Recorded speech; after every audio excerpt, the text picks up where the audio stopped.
l'esprit indomptable. Libérez votre potentiel intérieur. Avez-vous déjà eu le sentiment d'être capable de tellement plus, mais d'être retenu par une force invisible? Nous possédons tous un puits de potentiel inexploité en nous, une réserve de force qui ne demande qu'à être libérée. La clé pour déverrouiller ce pouvoir réside dans la maîtrise de l'autodiscipline. Cet essai vous guidera dans un voyage transformateur, vous révélant les secrets pour développer une force mentale inébranlable grâce à l'autodiscipline. Vous serez témoin de la puissance de ce principe à travers les yeux de quelqu'un comme vous, confronté aux luttes quotidiennes. Préparez-vous à vous libérer de vos limitations et à embrasser une vie pleine de sens et d'accomplissement. Mais avant de commencer, si vous voulez d'autres vidéos comme celle-ci, pensez à vous abonner et à activer la cloche pour ne rien manquer. Pris au piège de la zone de confort, l'histoire de Marc. Voici Marc, un graphiste talentueux avec de grands rêves, mais un problème de procrastination. Depuis son enfance, Marc a toujours été passionné par l'art et le design. Il passait des heures à dessiner, à peaufiner ses compétences, rêvant du jour où il pourrait transformer sa passion en carrière. Marc envisageait de lancer sa propre agence de design, un centre pour sa créativité et une source de liberté financière. Il imaginait un espace où il pourrait collaborer avec d'autres créatifs, explorer de nouvelles idées et repousser les limites de son art. Il possédait les compétences et la passion, mais il luttait pour se libérer des chaînes de la procrastination. Chaque fois qu'il s'asseyait pour travailler sur son projet, il se sentait submergé par l'ampleur de la tâche. Les distractions étaient nombreuses et il trouvait toujours une excuse pour remettre à plus tard. Les délais approchaient, les projets s'accumulaient et Marc se retrouvait pris au piège d'un cycle de stress et de sous-performance. Il savait qu'il devait changer quelque chose, mais il ne savait pas par où commencer. Le stress constant affectait non seulement son travail, mais aussi sa santé mentale et physique. La zone de confort, bien que familière, étouffait lentement ses aspirations. Marc se sentait en sécurité dans sa routine quotidienne, mais il savait que rester dans cette zone de confort signifiait renoncer à ses rêves. L'histoire de Marc résonne en beaucoup d'entre nous.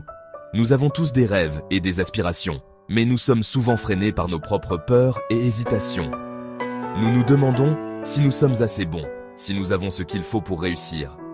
Nous nous trouvons souvent à la croisée des chemins, sachant ce que nous voulons, mais ne sachant pas comment combler le fossé entre le désir et la réalisation. C'est un dilemme universel, un moment de vérité où nous devons décider de prendre des mesures ou de rester dans notre zone de confort. Le chaînon manquant, le pont vers le succès, est souvent l'autodiscipline. C'est la capacité de se motiver, de rester concentré et de persévérer malgré les obstacles. Pour Marc et pour nous tous, c'est la clé pour transformer nos rêves en réalité. Le réveil. Faire face aux conséquences. Le matin, le son strident du réveil résonne dans la chambre de Marc, le tirant d'un sommeil agité. Il se redresse lentement, le visage marqué par l'inquiétude et le stress accumulé. Un soir, alors que Marc faisait défiler les médias sociaux, il cherchait une distraction pour échapper à ses pensées tourmentées. Les heures passaient et il se perdait dans le flot incessant d'images et de nouvelles. Soudain, il est tombé sur le profil d'un ancien camarade de classe. Ce fut un choc pour lui, une rencontre inattendue avec le passé. Ce camarade de classe, autrefois considéré comme moins talentueux que Marc, était maintenant l'heureux propriétaire d'un studio de design florissant. Les photos montraient un homme épanoui, entouré de succès et de reconnaissance. Une vague de regret a submergé Marc lorsqu'il a réalisé qu'il avait gaspillé un temps précieux pendant que d'autres étaient passés à l'action. Il se souvenait des rêves qu'il avait autrefois, des ambitions qu'il avait laissées de côté. Cette prise de conscience a servi de véritable signal d'alarme. Le déclic était là, une urgence nouvelle de reprendre le contrôle de sa vie. Marc a reconnu que son manque d'autodiscipline n'entravait pas seulement sa carrière, mais affectait également son estime de soi et son bien-être général. Il voyait maintenant clairement les effets néfastes de ses choix passés. La procrastination, comme toute mauvaise habitude, avait des conséquences. Les tâches inachevées s'accumulaient, et chaque jour de retard ajoutait à son sentiment de culpabilité. Pour Marc, c'était l'occasion manquée de poursuivre son rêve et le sentiment persistant de doute de soi. Il voyait les autres avancer, réussir, tandis qu'il restait en arrière, paralysé par ses propres hésitations. Cette réalisation a marqué un tournant dans le parcours de Marc. Il a décidé de ne plus laisser la peur et la procrastination dicter sa vie.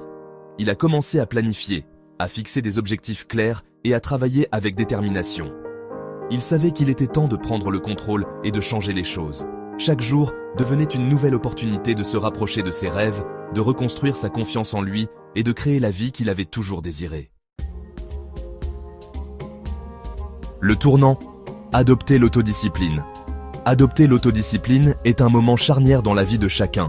Cela marque le début d'un voyage vers la croissance personnelle et l'accomplissement. Marc a décidé de confronter sa procrastination de front. Il a réalisé que ses distractions constantes l'empêchèrent d'atteindre son plein potentiel.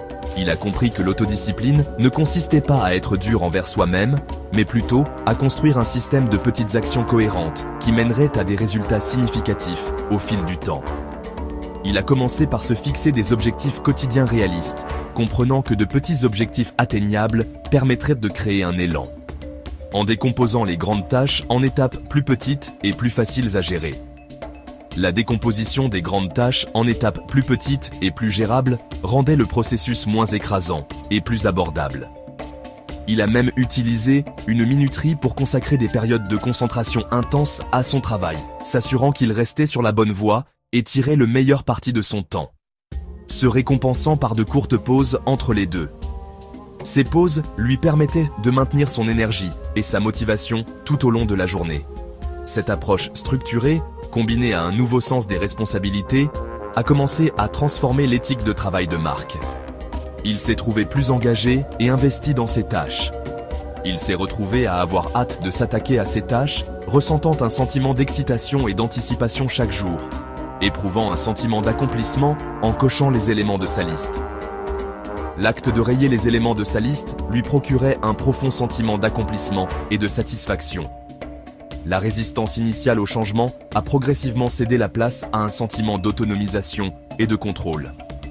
Marc a réalisé que l'autodiscipline ne concernait pas seulement l'atteinte des objectifs, mais la transformation complète de son approche de la vie. Il s'agissait de prendre en main son destin et de créer un avenir dont il pourrait être fier. Construire les fondations. Petit pas, grand impact. Au fur et à mesure que Marc progressait sur la voie de l'autodiscipline, il a découvert que la constance était la clé. Il s'est engagé à suivre son horaire, même les jours où la motivation diminuait. Il a appris à donner la priorité à ses objectifs plutôt qu'aux distractions passagères, comprenant que chaque petit pas en avant, aussi insignifiant soit-il, contribuait à son progrès global. La transformation de Marc n'était pas due à des changements soudains et drastiques, mais plutôt à l'effet cumulatif de petites actions cohérentes. Il a embrassé le pouvoir de l'habitude, comprenant que l'autodiscipline, comme toute compétence, pouvait être cultivée par la pratique et la répétition. Vaincre les distractions. Rester concentré sur l'objectif.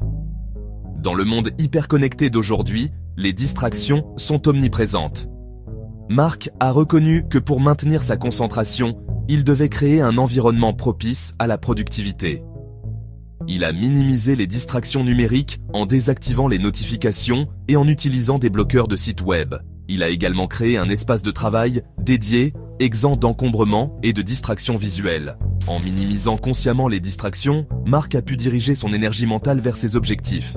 Il a appris que la concentration, comme un muscle, pouvait être renforcée par la pratique et la discipline. La transformation, du doute à la confiance inébranlable.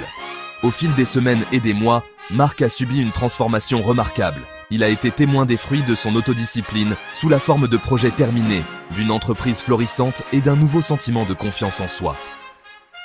Il ne doutait plus de ses capacités, mais considérait plutôt les défis comme des occasions de croissance. Le parcours de Marc a démontré que l'autodiscipline n'était pas synonyme de privation ou d'autopunition, mais plutôt d'aligner ses actions sur ses valeurs et ses aspirations. Il s'agissait de faire des choix qui favorisaient son bien-être à long terme, même lorsqu'ils exigeaient des efforts et des sacrifices dans le moment présent.